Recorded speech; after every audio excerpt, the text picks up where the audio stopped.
আমি মানলাম না, কথা শুনবো না। লাভলি, ভদ্রভাবে কথা বলো।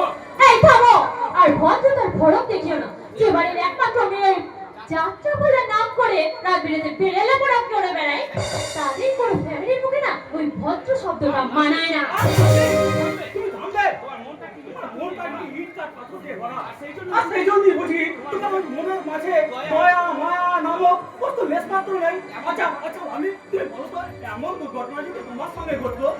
অনেক আগেই আমি গলায় দড়ি দিয়ে মারা যাই। কি বললে বৌদি? কথাটা আর একবার বলো তো শুনি। একবার কেন, 1000 বার আমি বলবো। তোমার দিদি যদি সত্যি রেপ হতো, তাহলে ওই কালা মুখ নিয়ে সে কারো সামনে এসে দাঁড়াতো না। গলায় দড়ি নিয়ে ঝুলতো, আর নয়তো ওই পুকুরটায় গিয়ে ডুবে মরতো। কি বলতে চাও তুমি? তুমি তো চোখ থাকতে অন্ধ। ভোলা মশা ছেড়ে এ বাড়ি অনাচার করে তোমার চোখে পড়বে কি করে? কিন্তু তোমার বাবা মা সবই জানে। এও জানে যে তোমার দিদি রাত বিরেতে কার না কার সাথে ফুর্তি করে বেড়াচ্ছে। তবে না শয়তানি, এই রাস্তার মধ্যে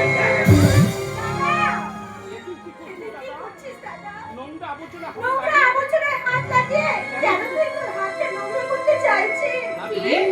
আমি নোংরা আবর্জনা? তার প্রমাণ তো তুমি নিজেই দিচ্ছ বৌদি। নোংরা আবর্জনা না হলে তোমার মধ্যে থেকে এমন দুর্গন্ধ গাছ বিস্ফ হবে কেন? ওর কথা কিছু মনে করিস না ভাই, ওর মাথা খারাপ হয়ে গেছে, ও একটা পাগল। পাগল হলেও বৌদি তো কয়েকটা নির্মম সত্যই বলেছে। কি সত্যি রে দিদি? কি সত্যি? আজ যদি আমি গলায় দড়ি দিয়ে ঝুলে পড়তে পারতাম, দিদি তুই ভরা পুকুরের মাঝে যদি গলায় কলসি বেঁধে ডুবে পড়তে পারতাম, তাহলে আজ থেকে এসব কথা শুনতে হতো না রে ভাই, শুনতে হতো না। তুই যদি পুকুরে পড়ে মুখ লুকাস, তাহলে আমরা কোথায় মুখ লুকাবো বলতে পারি? ওই সারা সমাজ সংসার কি আমাদের দিকে আমল করে বলবে না? সত্যি হয়তো মেয়েটার কলঙ্কি ছিল। সমাজ সংসার না বললেও আজ আমাদের সবচেয়ে কাছের মানুষগুলো বলতে শুরু করে দিয়েছে রে ভাই। আমার দিদির মনে কোনো পাপ থাকতে পারে না, কোনো কলঙ্ক আমার দিদিকে নষ্ট করতে পারে না। দেবী দুর্গা দেবীর মতোই পবিত্র, দেবী দুর্গার মতোই দেখেছি যে মায়ের স্নেহ ছায়া, তোমার চোখে দেখেছি যে মায়ের স্নেহ ছায়া, এমন মধুর ভালোবাসা কোথাও পাবো না, বাকি আমার মনে পড়ে না। তুমি আমার মা, তোমার চোখে দেখেছি যে মায়ের স্নেহ ছায়া। দিদি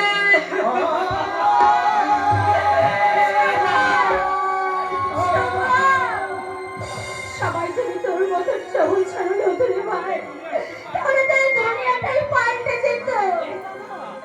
দাদা, বৌদির মতো তুইও কি আবার মনে করিস আমি একটা নষ্ট মেয়ে? আমার তো মাতৃ দিতে আর ভাই বোনের দিতে তুই ঘৃণা করবি না তো রে দাদা? বল না রে দাদা, তুই ঘৃণা কেন ঘৃণা করবো রে ভাবি? কেন ঘৃণা করবো? আগেও যেমন তুই আমার বোন ছিলি, আজও তোকে আমি সেই বোনটাই ভাবি। কিন্তু বাবা আমাকে আগের মতো ভালোবাসতে পারবে তো? আমার মতন সর্বহারা কলঙ্কিনী মেয়েকে বাবা নিজের মেয়ে বলতে ঘৃণা পাবে না তো রে দাদা? পেয়েছে, ভীষণ ভয়ঙ্কর লজ্জা পেয়েছে। কেন জানিস? বাবা হয়ে মেয়ের লজ্জা চলে প্রতিবাদ আমি করতে পারিনি বলে। বাবা দেবেন বাবা? আপনার মেয়ে সত্যি সত্যি লজ্জা চুরি হয়েছে তো, নাকি সে তার লজ্জাটা নিজেই বেরিয়ে এসেছে সেটাই যখন পরিষ্কার হলো? বৌমা, নিজের মনটা পরিষ্কার আর চোখ কান দুটো খোলা রাখো বৌমা, তাহলে আসল সত্যটা জানতে পারবে। আসল সত্যিটা আমার আন্দাজ করা হয়ে গেছে বাবা, কারণ আসল সত্যিটাকে লুকাবার জন্য যেভাবে আপনারা সবাই মিলে নাটক করছেন। বৌমা, বলতে দে পরম, বলতে দে। যত বলবে এই বৌমা যত বলবে ততই ওর মনটা পরিষ্কার হবে। বলো তো বৌমা, তোমার মনে যা চাই তুমি তাই বলে মনটাকে পরিষ্কার করে ফেলো।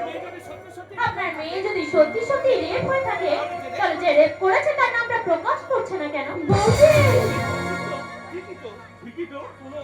কোনো অপরাধ না করে আমাদের এমন সর্বহার আসাতে হাহাকার করে কাঁদবে, আর সেই লম্পট জানোয়ারটা কিনা অন্যায় করে পার পেয়ে যাবে।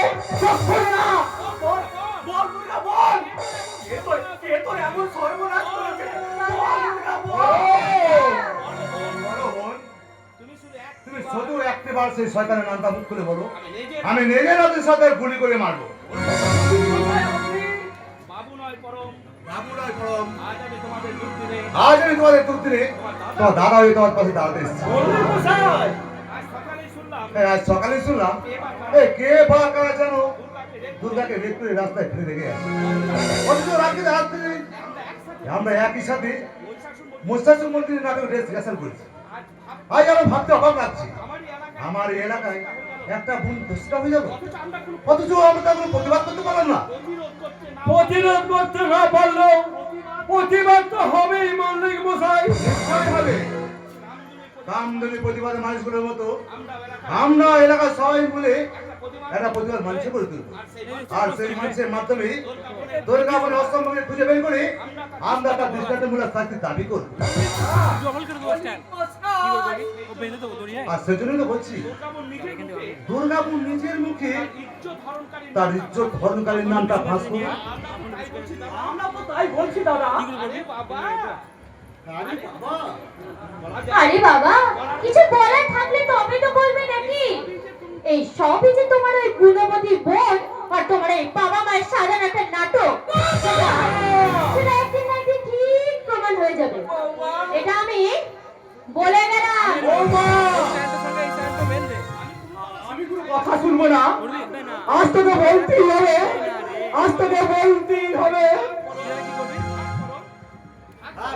দুর্গাবনের মানসিক অবস্থা ভালো নেই। এই দুর্গাপুরের মানসিক অবস্থা খুব একটা ভালো নেই। তুমি বরং দুর্গাকে হ্যাঁ, তুমি বরং দুর্গাকে আজই কোনো একটা নার্সিং আজই কোনো একটা ভালো নার্সিং ভর্তি দাও। দাদা, ওর ট্রিটমেন্টে যা খরচ হবে সব আমি দেবো। আমি সবই দেবো। না, কারো অনুগ্রহে তার নেই। কারো অনুগ্রহের দান নিয়ে আমি বেঁচে থাকতে চাই না। মরাচ্ছে, এভাবে কি এইভাবে তিল তিল করে মরাচ্ছে, একেবারে শেষ হয়ে যাওয়াই ভালো। দুর্গা তো ভুল কিছু বলেনি আরতি। যতই দুর্গাকে নিয়ে প্রতিবাদ মিছিল হোক, কিন্তু এই কলঙ্ক মেনে নিতে আমি যে পারবো না। আমার দুর্গাকে কে বিয়ে করতে আগে আগে আসবে বলতে পারো আরতি? ঠিকই তো, ঠিকই বলেছো। আমার দুর্গাকে কে বিয়ে করতে এগিয়ে আসবে? এই আপনারা যদি আপত্তি না করেন তাহলে আমি নাই দুর্গা। এ আপনি কি বলছেন দাদা? আপনি দুর্গাকে ছি, বলো। ছি। আরে আমার কথা তোমরা সব উল্টো পাল্টা ভাবতে পারো তো। আরে যাকে আমি বলে রেখে এসেছি, তাকে কিনা আমি বউ করার কথা ভাববো? আরে লোকে যে আমাকে পর্যন্ত গাল দেবে রে ভাই। হ্যাঁ, তাই আমি বলছিলাম কি, হ্যাঁ দুর্গাকে আমি আমার বউ নয়, আমার বৌমা করি আমার বাড়িতে নিয়ে যেতে। মল্লিক মশাই, এই, বৌমা মানে? এই আপনারা তো অনেকে জানেন না, আমার একটা ভাই আছে, সে ছোট থেকে মুম্বাইতে মানুষ। আমি বললি দুর্গাকে বিয়ে করতে সে রাজি হয়ে যায়। হ্যাঁ, তাই বলছিলাম আমার জন্য আপনাদের কাউকে কিচ্ছু ভাবতে হবে না। ছেলে মানুষের করিস না দুর্গা, ছেলে চাচা মেয়ের সঙ্গে এসে ওনার ভাইয়ের সাথে তোর বিয়ে দিচ্ছে এই তো সাপে বড়ি হয়েছে মনে করে সাপে বড়ি হয়েছে মনে করে সাপে বড়ি না তার উল্টো কিছু ঘটে সেটা তো ভবিষ্যতেই বলবে, তবে এইভাবে হঠাৎ আমি বিয়ের পক্ষেও সম্ভব নয়। রাজি না হই আর উপায় কি আছে বলো? তার কারণ দুর্গার জীবনে এমন ঘটনা ঘটার পর কে দুর্গার দায়িত্ব নিতে গিয়ে আসবে বলো তো? যে দুর্গাকে অনেক আগে অনেক করে বসে আছে সেই দুর্গাকে ভুল করবে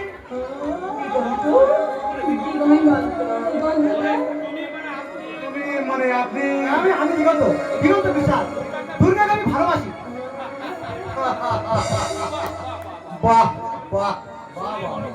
শুনে বড় ভালো লাগলো, তবে আরো ভালো লাগবে যখন জানতে পারবে এমন একটা আদর্শিতা আই মিন দুর্গার মতো নষ্ট মেয়েকে তুমি বিনা দ্বিধায় বিয়ে করছো।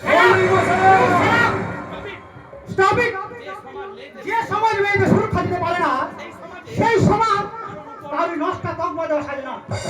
তাছাড়া দুর্গার প্রতি যে অন্যায় হচ্ছে তা আমার সব কিছু জানা হয়ে গেছে। আগে আমি দুর্গার জীবনে দায়িত্ব সুনিশ্চিত করি, তারপর আমি নিজে নেব দুর্গার এই অপমানের চরম প্রতিশোধ। দারুণ দারুণ দারুণ। আজকের দিনে এই সমাজে তোমাদের মতো যুবকের ভীষণ প্রয়োজন। হ্যাঁ, দুর্গার জন্য আমরা সবাই বড্ড চিন্তা ছিলাম। তুমি ভরসা দিয়ে শুধু চিন্তাই দূর করলে না, দুর্গাকে একটা নতুন জীবন দিলে। হ্যাঁ, আপনি আর এই ব্যাপারে যেন কোনো অমাত করবেন না কেন বাবু। হ্যাঁ, আদিকান্ত আমি তোমার দাদা হয়ে তোমায় আমি অনুরোধ করছি আমার এই দক্ষিণী বোনটাকে একটু সুখ ভিক্ষা দিন, একটু সুখ। আমি আপ্রাণ চেষ্টা করবো দুর্গাকে আমি সুখী করতে। শ্রী বোন নিজের শরীরে খেলো। আরে হলদি সব ফলগুলো সকাল সন্ধ্যে নিয়মিত খেয়ে। হ্যাঁ, আসি কাকাও। হ্যাঁ, দুর্গা মনে দিবে আমি কিন্তু আবার আসবো। চলে যাচ্ছি। কেমন? এই মল্লিক মশাই মানুষ নন, একটা দেবতা। এই দেব তো আমার